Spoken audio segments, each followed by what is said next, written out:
So picture this.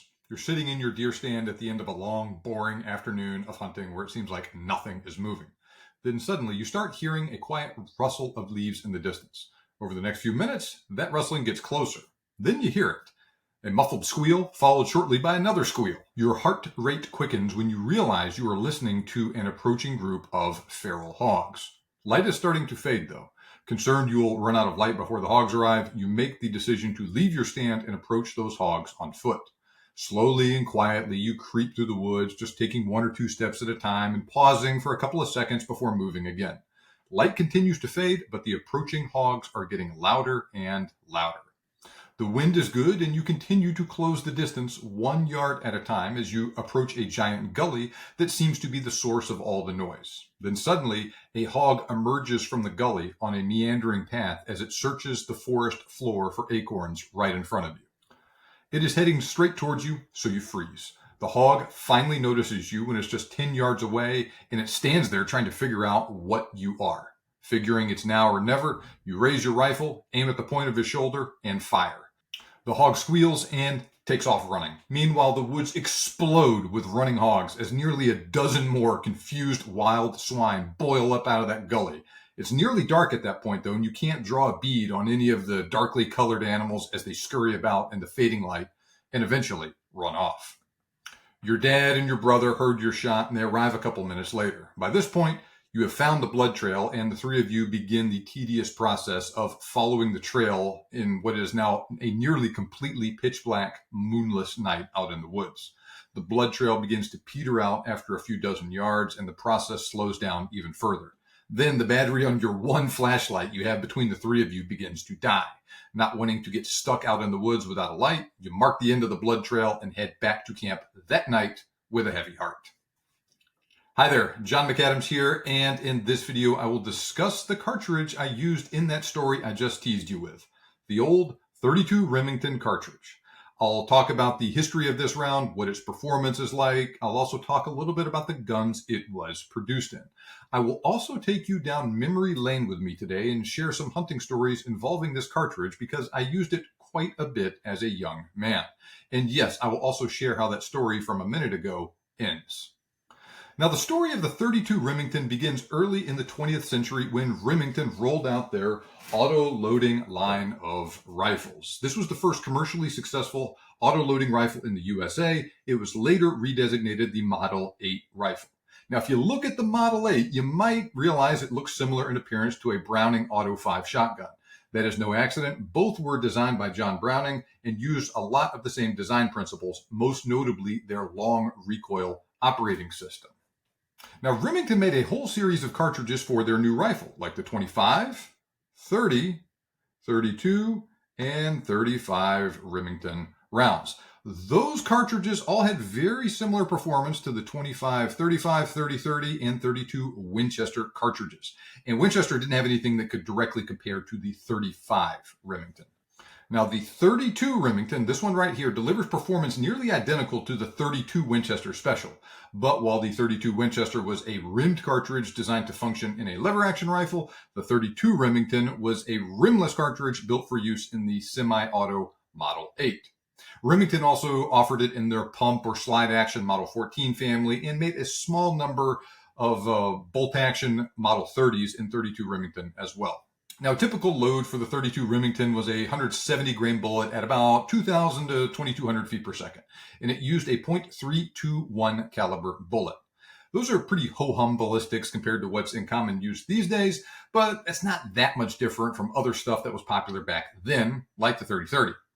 And like I said, the .32 Remington had ballistics virtually identical to the .32 Winchester Special at the time, though I do realize Hornady does make some spicier .32 Winchester Special loads today. But those older loads are perfect for hunting in thick timber where shot ranges are shorter, and especially on game like deer.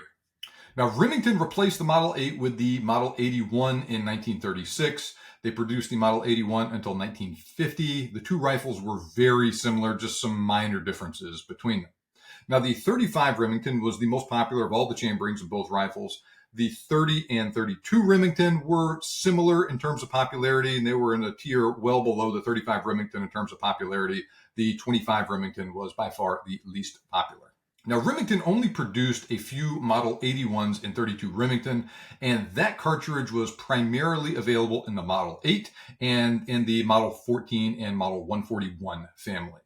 They made some, but not very many of the Model 30s in that chambering, and it just wasn't a very popular cartridge for that bolt-action rifle.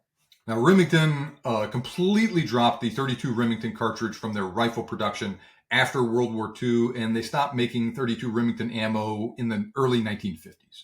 Now, the 35 Remington is still around today, but the 25, 30, and 32 Remington are all basically completely obsolete, though you can hand load for them, though. Hendershots does make 32 Remington custom ammo. Lonnie Cribb with Superior Ammunition will produce 25, 30, and 32 custom hand loads for you as well, if you're interested. Now, at one time, my dad had Model 8 rifles in all 4 chamberings, and he and I also both had Model 81s chambered in 35 Remington, and he also owned a Model 14 in 35 Remington. Now, we shot and hunted with those rifles quite a bit, and I'll share a couple of stories with you shortly involving them. I shot the Model 14 a little, but I used the Model 8 and 81 quite a bit more. Now, those rifles used an older design that is obsolete today. It still works, but it's obsolete. But they were good for what they were. And as an auto loader, they were something of a novelty at the time. And this is reflected in a lot of Remington's marketing they did for those rifles. They saw some police use, they saw a little military use, and a lot of use in the hands of hunters. Now, Frank Hamer famously used a Remington Auto loader in 35 Remington during the ambush of Bonnie and Clyde in 1934. Now, those rifles were not super accurate, but they were accurate enough. In his book, The Rifle in America, Phil Sharp references a 1913 Remington catalog where the company states the 25 caliber auto loaders were capable of a 3.5-inch 10-shot group at 100 yards, and the 30, 32, and 35 Remington were all capable of 4.5-inch 10-shot groups at the same range. Now, that was with Remington factory ammo, and I'll also just say we've come a long way since then. I don't think I've ever shot a factory load in any of these cartridges except the 35 Remington. Accuracy was better with hand loads I shot and hunted with all of them, but it was still not amazing. A 1-inch group at 50 yards was something to be proud of with them. Now, those rifles were also heavy, and despite their overall weight and more sedate power of the 25, 30, and 32 Remington, recoil impulse was also stout with these rifles. Not terrible, but certainly more than you would think. Now, when you shoot a Model 8 or 81, the entire barrel recoils backwards within this shroud, and it goes back into the action to unlock the bolt. So there are literally a lot of moving parts in this thing every time you shoot it. Now, it certainly works, and it has been pretty reliable in my experience, but this is also, like I said, a very old design that has been since replaced with more modern autoloading designs. Okay, now let's talk about some hunting stories involving the 32 Remington. Now, one of my favorite memories was from opening weekend of the Texas deer season in November 1998. My dad and I were hunting separately, and we both happened to shoot deer on the same morning. I shot a small buck with my Winchester Model 70 in .308. That was my second deer ever. An hour or so later, my dad shot a slightly larger buck with a broken antler with his Remington Model 8 in .32 Remington. Now, both of those were small bucks, but wow, that was like the best day of hunting we felt like we had ever had up to that point.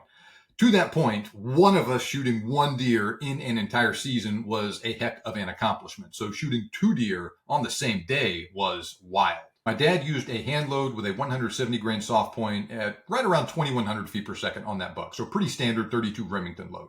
The deer was facing him with its head down eating. He shot it in the top of the neck where it met the rest of the body. That turned the lights off. Deer dropped instantly at the shot. We took these pictures with one of those old disposable cameras. Remember those? And by the way, do you like that German all-terrain vehicle we have in the background? Now, fast forward a couple of years, and I had my own Model 8 and 32 Remington. Long story short, my dad, my dad's friend, my sister, and I were all on a hog hunt during mine and my sister's spring break when I was 16. My dad hunted with my sister on that trip, and she killed a hog with that same Model 70 and .308 I just told you about, and they set me off by myself. A big sow walked by about 10 minutes after I got set up. I shot her behind the shoulder at, gosh, maybe 15 yards. She squealed, took off running into the brush. This was my first hog hunt, and I did not realize that a hog's vitals are located a little farther forward than is the case with a deer. So my shot wasn't a bad one, but I basically hit right at the rear edge of her lungs, hit the back of the lungs and the liver. Now, luckily, I was using a somewhat exotic bullet on this hunt. Now, I told you earlier the 32 Remington is designed to use .321 caliber soft point bullets. Well, my dad is one of those guys who's just always looking for interesting stuff. That is how we got turned on to the Model 8 and 81 to begin with. Somehow he found a bunch of 186 grain .321 caliber RWS H-mantle bullets. I have no idea where he found them. That is an unconventional bullet designed for some old German 8mm cartridge that isn't in use anymore. So, like I said, I don't know where he found them or what they were even designed for, but they worked well in the 32 Remington. Now, the H-mantle is a German bullet with a very soft front lead core, a very tough rear lead core, and it has a cutting shoulder right here on the outside of the jacket. So that's what it looks like. I'll tell you about this deer in a minute because I shot it with an H-mantle out of the 32 Remington as well. Now that front core is designed to rapidly fragment and make a mess out of the vitals of an animal while the rear core stays together and continues to penetrate and hopefully exit. And that shoulder on the outside of the jacket is designed to make a cookie cutter type wound going in and out of the animal. So you're supposed to get the best of both worlds, a massive wound cavity on an animal with an exit wound and freely bleeding entrance and exit wounds. That is what happened with this hog. She literally bled like a stuck pig. She ran about 100 yards, but that was the easiest blood trail I have ever followed, despite my less than perfect shot placement. Unfortunately, I somehow don't have a picture of this sound. I do have to give you a disclaimer, though. That was somehow my dad found .321 caliber RWS bullets. Most 8mm bullets are .323 caliber, which is not the right diameter for use in a 32 Remington. So be extremely careful with any cartridges or any bullets you are using to hand load in this cartridge. I would hate to see somebody get hurt or damage one of their rifles using the wrong diameter projectile. Moving on. I also had the good fortune to go on another hunt during spring break the following year as an early high school graduation present. I was 17 for this hunt. My dad and I went up to an exotic ranch in Oklahoma. I shot a Corsican ram with this same Model 8 rifle in 32 Remington. We came upon a big herd of those sheep bedded in a field. I picked one out that I liked and I made a stalk on it while keeping a big tree between me and that ram. The other rams saw me. They started to move, get out of there, but that ram I was pursuing did not see me because of the tree, so he was slow to catch on to what was going on. I reached that tree just as he was standing up about 125 yards away. I peeked out around the edge of the tree, used it as a rest, shot him through the shoulder. Now the bullet exited and kicked up a large dust cloud behind him. I thought I missed for that reason, so I shot him again, and that dumped him right there. But turns out that that first shot was a good one through the vitals, and it was fatal. The first shot was with an H-mantle bullet. The second was with a traditional 170 grain soft point. Now let's fast forward again a couple of years to a hunt when I was 19. This is the hunt I was telling you about at the beginning of this episode with those hogs. I was using a 170 grain soft point in the 32 Remington for that hunt, and I don't know why I was using that instead of an H-mantle. In any case, I've shot him on the point of his shoulder. We tracked that hog for the next 45 minutes that evening till the battery on our flashlight was dying. Then we stopped, went back to camp, marked the spot where we last found the blood. Came back the next morning, walked to where I'd marked the end of the blood trail from the previous evening, looked up, the hog was right there, maybe 5 yards away in front of where we quit that night, stone dead. Turns out I made a good shot. I hit both lungs, the bullet exited the rear of the rib cage, but a piece of fat clogged the exit wound and he stopped bleeding. That's not an uncommon thing to have happen with a hog. He only went about 60 yards, but he burrowed into a bush and bedded down. I could see him in the daylight, but I would have had to practically step on him in the dark to find him, and he blended in well.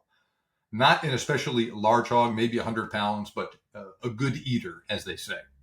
Let's move forward one more year. I was 20 for this hunt. Took place Thanksgiving weekend out in East Texas. I was sitting in a blind that morning and two does walked by. One acted normal, ate from the feeder like I'm used to seeing. The other one was acting weird, though. She had no interest in eating, showing a lot of attention to an evergreen tree in that clearing. She kept standing up on her hind legs and rubbing her face in that tree, and I had never seen this sort of behavior. Those does eventually moved off, and not 2 minutes after they left, I caught sight of a big shape moving through the woods in the direction where they just came from. Sure enough, it was a big 10-point walking right in the footsteps of those two does with his nose to the ground. He also took a particular interest in that tree the doe was rubbing her face in.